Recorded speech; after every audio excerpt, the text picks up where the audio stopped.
Hello and welcome to Penn State Up Close. I'm Justin, and today I'm going to go step by step to show you how to apply to Penn State. Let's get started. There are actually 3 ways to apply to Penn State, including through the Common Application and Coalition Application. However, for this video, I'll be showing you how to apply through the My Penn State application. The first step of the application process is to create a My Penn State profile at admissions.psu.edu/MyPennState.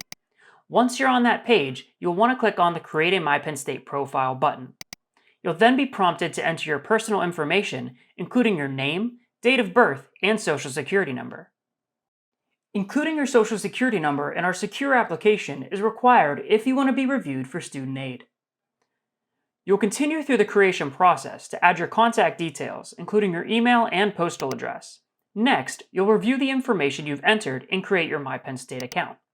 Once your account is created, you'll be assigned a Friends of Penn State ID that looks like this.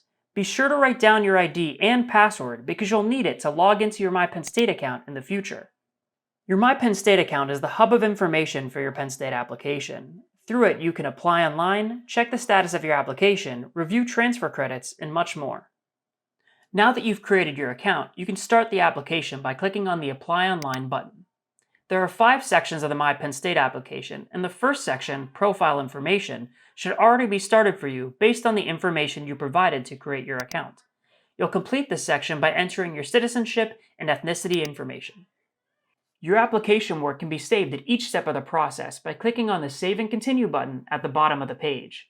This feature will allow you to go back and forth between pages of the application or allow you to log off and return to complete your application at a later time. Next is the Academic section, where you'll enter your academic status, college and high school information, and complete your self-reported academic record. When completing this section, you'll want to choose the option that best describes you. If you're applying as a transfer student or if you've taken dual enrollment or college and high school coursework, you can enter that information in the College Information section.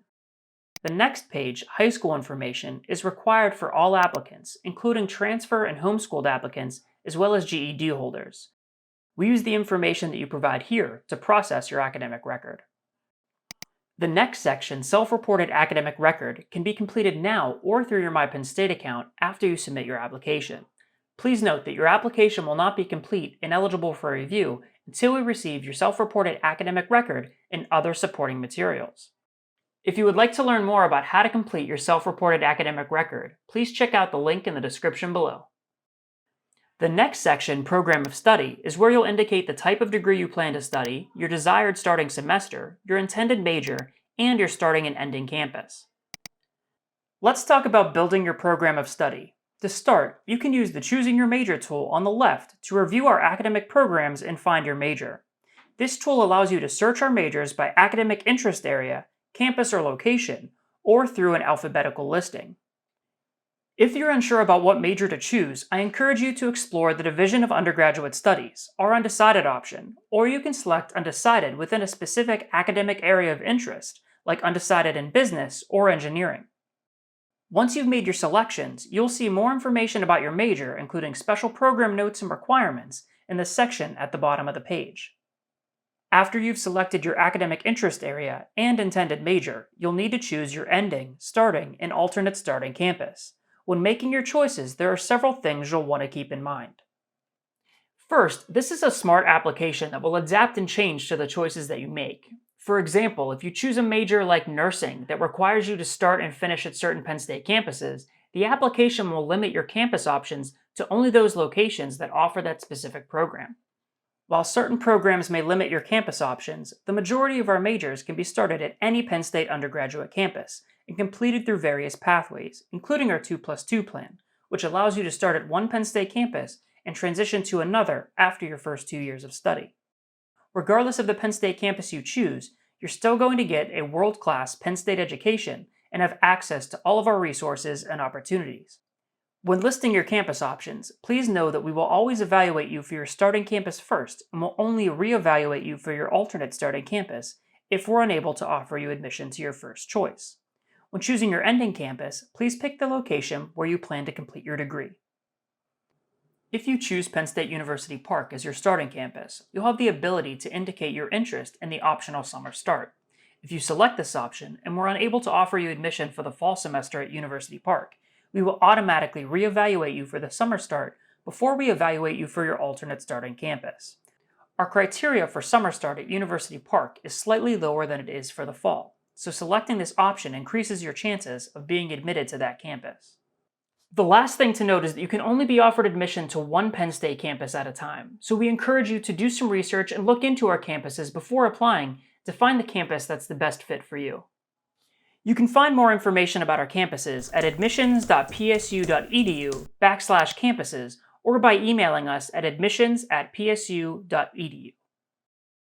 In the next section, we'll ask for additional information, including your interest in early action and if you have any Penn State alumni in your family.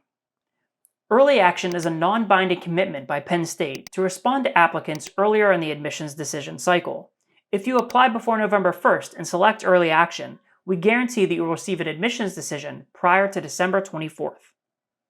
If you don't select early action or you apply after the early action deadline, we'll review your application as quickly as we can. However, it may take several weeks or months to hear back from us, depending on the timing and the volume of applications we receive. Once you've completed this section, you can move on to the activities list and personal statement. Both of these sections are optional and provide you with the opportunity to list additional information about yourself, including what activities you're involved in, experiences you've had, or anything else that is not already reflected in your application or academic record. Once you complete these sections, you'll be able to review, sign, and submit your application. As part of the submission process, you'll be prompted to pay an application fee unless you received an application fee waiver. Last but not least, don't forget to hit the submit button, otherwise we won't receive your application. Congratulations on submitting your application to Penn State. You'll now want to review your application checklist on your My Penn State account to see what other materials are required to complete your application. As always, if you have any questions or need any help along the way, please don't hesitate to email us at admissions@psu.edu.